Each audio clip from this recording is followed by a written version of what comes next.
You have just become the leader of a nation on the brink of collapse. Within weeks, a large portion of your territory is in open rebellion. Tribes who swore their loyalty now reject your authority. False prophets are rising across the land, claiming to replace Prophet Muhammad. May Allah's mercy and blessing be upon him. Your treasury sits nearly empty. Your army is drained from years of constant warfare. Your most trusted advisors are urging you to compromise, to show leniency, to avoid more bloodshed. This was the reality facing Abu Bakr As Siddiq, the warrior Khalifa, in the chaotic weeks after the Prophet's death. And his response? A determination so fierce, a faith so unshakable, that he changed the course of history forever. The crisis of Riddah, apostasy. Let's set the scene. The Prophet Muhammad has just died. The Muslim state based in Medina had grown to include most of the Arabian Peninsula. But this unity was fragile. Many tribes had accepted Islam because of the Prophet's personal authority and charisma. When he died, they saw an opportunity. Within weeks, tribe after tribe began to rebel. But this wasn't simple political rebellion. It was religious apostasy. They fell into several categories. Some refused to pay zakat while still claiming to be Muslim. They said, we'll pray but we won't pay zakat to the Khalifa. Others outright rejected Islam and returned to idol worship. And most dangerously, some followed false prophets who claimed to receive revelation just as Prophet Muhammad had. The most prominent was Musaylimah al-Kazzab, the liar, in Yamamah, who had amassed an army of 40,000 men. Historical sources tell us that only the people of Makkah, Medina, and some neighboring cities remained firm on Islam. Everywhere else, rebellion. The Muslim state, which had seemed so strong just weeks before, was on the verge of collapse. The companions were terrified. They gathered around Abu Bakr and presented their case. The Arabs have rebelled. We are few in number. We just lost our prophet. Our army is exhausted. If we fight everyone at once, we'll be destroyed. We should be strategic. Accept their prayers even if they refuse the zakat. We can be firm about it later when we're stronger. But Abu Bakr's response is one of the most famous statements in Islamic history. He stood up and said, "By Allah, I will fight whoever makes a distinction between prayer and zakat. Zakat is the due right of wealth. By Allah, if they even a rope to tie a camel, which they used to pay to the Messenger of Allah, I will fight them over their refusal." Umar tried to argue with him using the Prophet's own words. The Messenger of Allah said, "I have been ordered to fight people until they say there is no God but Allah."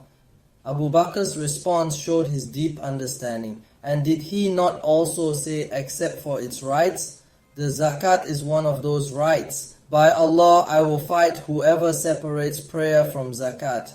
This wasn't about money. This wasn't about power. This was about the integrity of Islam itself. Let us stop and think about it.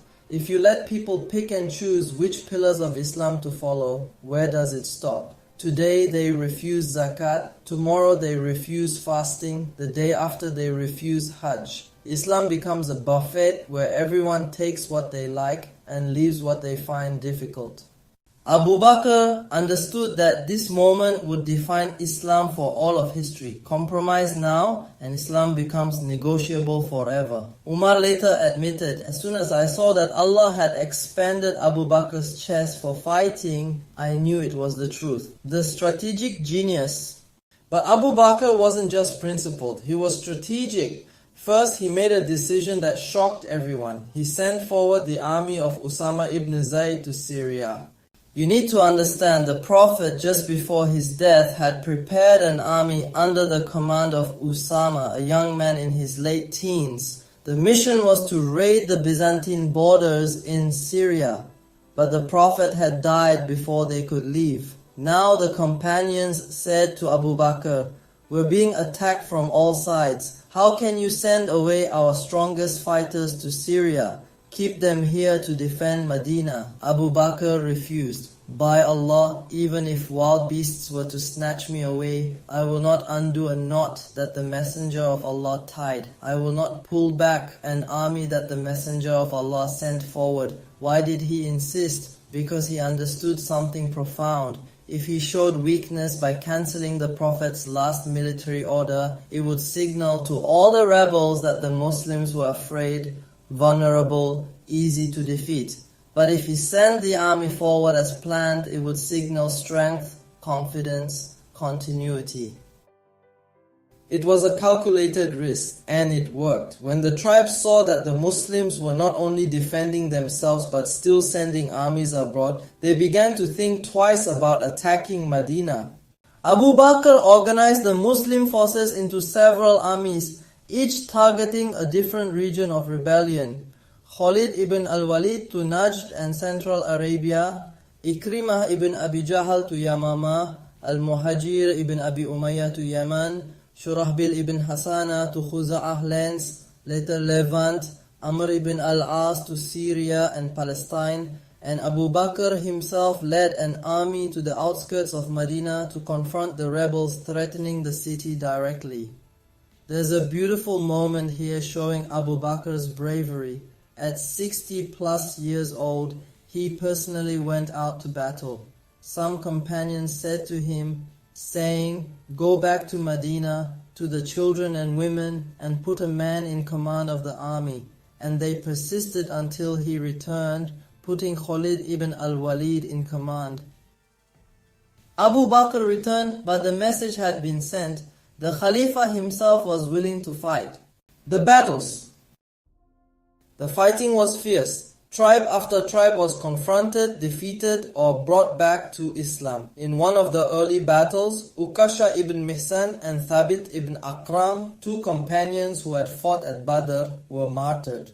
But the biggest challenge was Musaylimah, the liar, and his army in Yamamah. Musaylimah claimed to be a prophet. He had written to the Prophet Muhammad during his lifetime saying, "From Musaylimah, the messenger of Allah, to Muhammad, the messenger of Allah." The Prophet had responded, "From Muhammad, the messenger of Allah, to Musaylimah, the liar." Now, after the Prophet's death, Musaylimah had gathered an army of 40,000. He controlled Yamamah, a wealthy region. Abu Bakr sent Khalid ibn al-Walid with an army to confront him. The Battle of Yamamah was one of the bloodiest battles in early Islamic history. The fighting was intense. At one point, Musaylimah's forces were winning.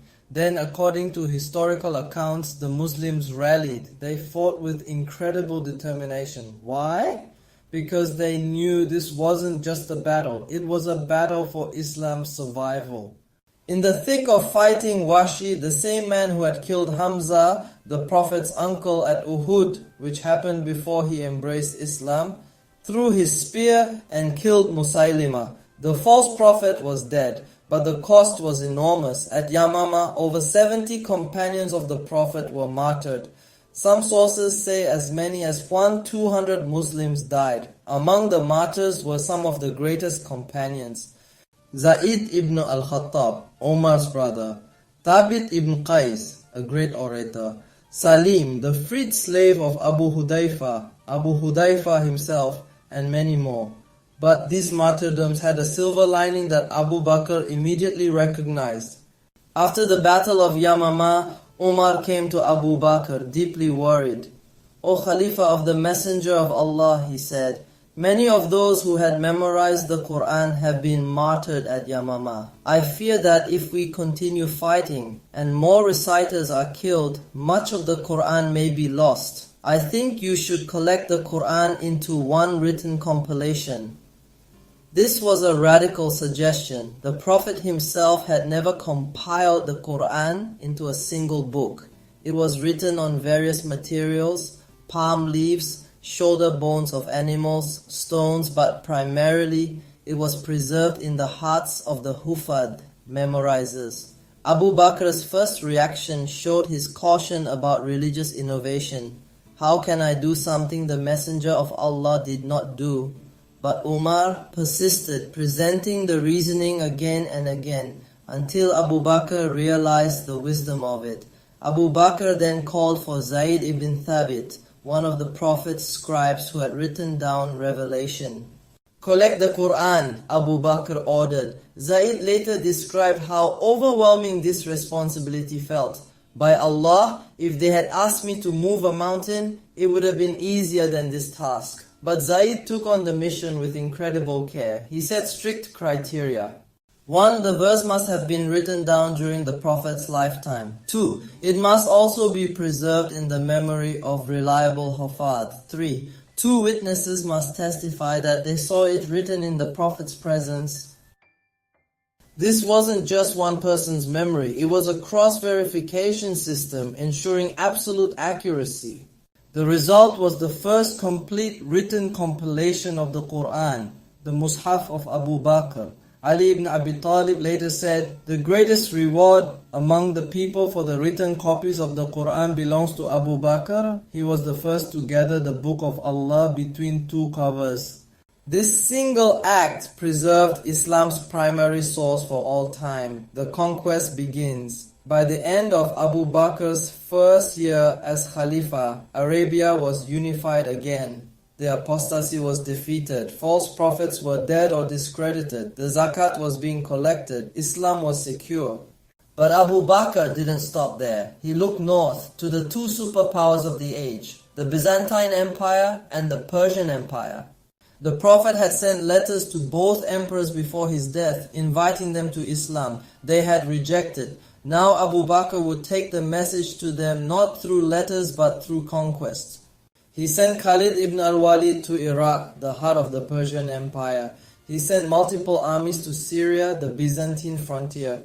And thus began the Islamic conquests that would, in just a few decades, create an empire stretching from Spain to India. But Abu Bakr, may Allah be pleased with him, would not live to see most of these conquests. His time was running out. The final expedition. In the final months of his life, Abu Bakr received news that brought him joy even as he was dying. The Muslim victory at the Battle of Ajnadain in Syria, a major defeat for the Byzantines. He had accomplished what many thought impossible. He had held the ummah together when it could have fractured. He had defeated apostasy when Islam could have died. He had launched conquests that would change world history. Lessons from the warrior Khalifa. What can we learn from Abu Bakr's leadership during these wars? First, principles before popularity. Abu Bakr stood alone in his insistence on fighting, and he was proven right. Second, strategic thinking. Sending Usamah's army was a master stroke of psychological warfare. Third, preserving knowledge. The collection of the Quran showed foresight and wisdom. Fourth, immediate action. Abu Bakr didn't wait for the perfect moment. He acted when action was needed. Fifth, trust in Allah. With seemingly impossible odds, Abu Bakr never doubted that Allah would grant victory. And finally, the right leader at the right time. Only someone with Abu Bakr's combination of courage, wisdom and unshakable faith could have steered the ummah through this crisis. In our next and final episode, we'll witness Abu Bakr's final days, his appointment of Umar as his successor, his death and the legacy he left behind. We'll explore what made him, after the prophets, perhaps the greatest man who ever lived.